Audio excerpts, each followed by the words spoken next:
Elizabeth II was crowned 60 years ago today as Queen of England and of Canada. The Harper government has been keen on reviving the royal tradition. In 2011, it ordered the Queen's portrait be hung in Canadian embassies, and it put the royal back in the Canadian military for the first time since the 1960s. Maritime Command will now be known as the Royal Canadian Navy. Now, a new generation has charmed Canadians. The upcoming birth of Will and Kate's baby is shaping up to be a media sensation.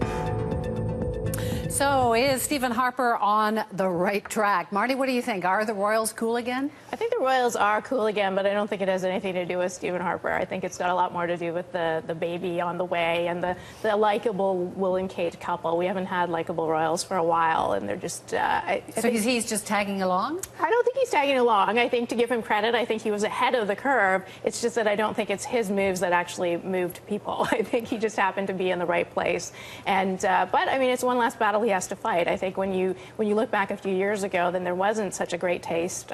People weren't so happy with the monarchy. There was more of a battle. Now, at least that's one thing he can wipe off his plate, not to have to battle with Canadians about. Jonathan, we've seen a few Maclean's covers with Royals on the front. Yes, and you'll see a few more because they sell very well for us. And the same with all the other magazines as well, you know, in Canada and even abroad in the United States.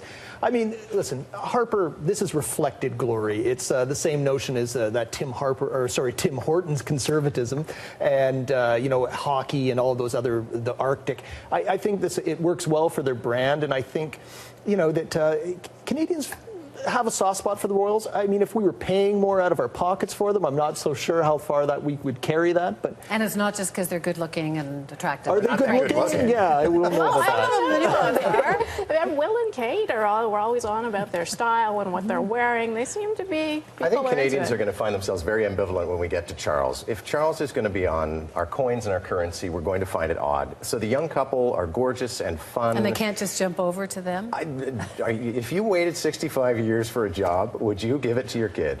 I also think, though, that the Conservatives have tried to remold what Canadians feel about themselves, everything from the War of 1812 and the pictures of the Queen, and I don't think Canadians are actually buying. I think it's because this Queen has been a tremendous servant, and she reaches back to the Second World War and to her parents, and that's why we still respect her. So, Marnie, this return to conservative traditions, is it a move towards that, do you think? I mean, I think there is some of it, but I think it's fairly separate from the increased love of the monarchy. I think that a lot of that really has more to do with the tabloid stuff that we've been talking about. So is that the desire? Tabloids? Are they just like Brad and Angelina? I think so. I think for many people they are. I mean, listen, it's we enjoy the good stories, the good news stories, the babies and the pretty weddings, but I think Canadians have also proven that they enjoy the bad news stories an awful lot too about the Royals. Well, that was fun. Thanks, guys. Okay. Thank you.